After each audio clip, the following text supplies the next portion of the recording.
ಸ್ನೇಹಿತರೆ ನಮಸ್ಕಾರ.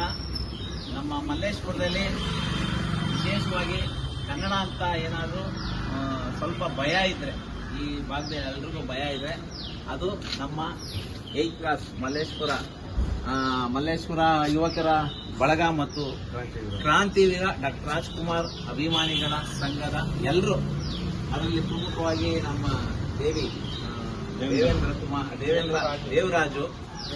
ದೇವೇಂದ್ರರಾಜು ಹಾಗೂ ನಮ್ಮ ಗಿರೀಶ್, ಇವರ ಎಲ್ಲರ ಸಮ್ಮುಖ, ಎಲ್ಲ ಸ್ನೇಹಿತರು, ಮುರಳಿ ಎಲ್ಲ ಆಗ್ಬೋದು, ಇವರ ಒಂದು ಕನ್ನಡದ ಬಗ್ಗೆ ಕಾವಲು ಅಂತ ಹೇಳೋದು ತಪ್ಪಾಗಲಾರ್ದು ಅಂತ ಯುವ ಪಡೆಯುವುದು, ಅದ್ರ ಬಗ್ಗೆ ಇವಾಗ ಎಲ್ಲ ಮದುವರಾಗಬೇಕು.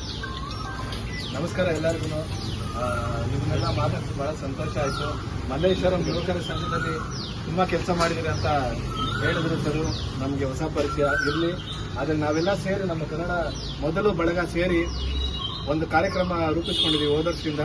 ಅದೇನಂದ್ರೆ ಕರ್ನಾಟಕದ ಸಾಮ್ರಾಜ್ಯದ ಒಂದು ಹುಟ್ಟುಹಬ್ಬ ಮಾಡೋದು, ಅಂದ್ರೆ ನಮ್ಮ ಕನ್ನಡ ನಾಡಿನ ರಾಜ್ಯೋತ್ಸವ ನಾವು ಮಾಡ್ತಾ ಇದೀವಿ. ಅದೇ ರೀತಿ ಕನ್ನಡ ದೇಶದ ಹುಟ್ಟುಹಬ್ಬನ ಆಚರಣೆ ಮಾಡಬೇಕು ಮೇ 18 ಅಂತ ಹೋದ ವರ್ಷ ಮಾಡಿದ್ವಿ. ತುಂಬಾ ಚೆನ್ನಾಗಿರುವಂತ ರೆಸ್ಪಾನ್ಸ್ ಬಂತು ಎಲ್ಲ ಕಡೆಯಿಂದ, ಇಡೀ ಕರ್ನಾಟಕದಿಂದ.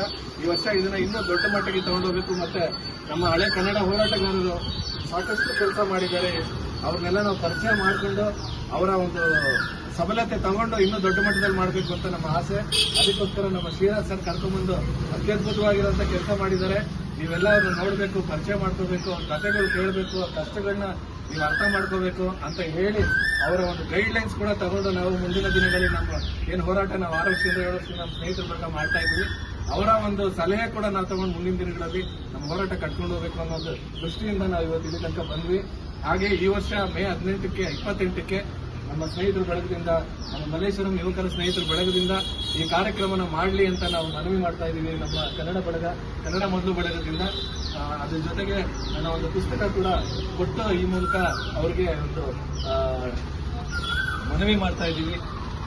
ದಯವಿಟ್ಟು ನೀವು ಈ ವರ್ಷದಿಂದ ಇಲ್ಲಿ ಒಂದು ಮಲ್ಲೇಶ್ವರಂದಲ್ಲಿ, ಇದು ಕನ್ನಡದ ಒಂದು ಗಟ್ಟಿ ನೆಲ. ಮಲ್ಲೇಶ್ವರ ಅಂದ್ರೆ ಕನ್ನಡದ ಗಟ್ಟಿ ನೆಲ. ಅಂತ ಗಟ್ಟಿ ನೆಲದಲ್ಲಿ ನಮ್ಮ ಸ್ನೇಹಿತರು ಹೇಳ್ತಾರೆ ತುಂಬಾ ಚೆನ್ನಾಗಿ. ಯಾರಾದ್ರೂ ಹೆದರ್ಕೋಬೇಕಂದ್ರೆ, ಕನ್ನಡ ಬಳಸಲಿಲ್ಲ ಅಂದ್ರೆ, ಕನ್ನಡಕ್ಕೆ ಯಾರಾದ್ರೂ ವಿರೋಧ ಮಾಡಿದ್ರೆ ಇವ್ರು ಇದ್ದಾರೆ ಒಂದು ಕಾವಲು.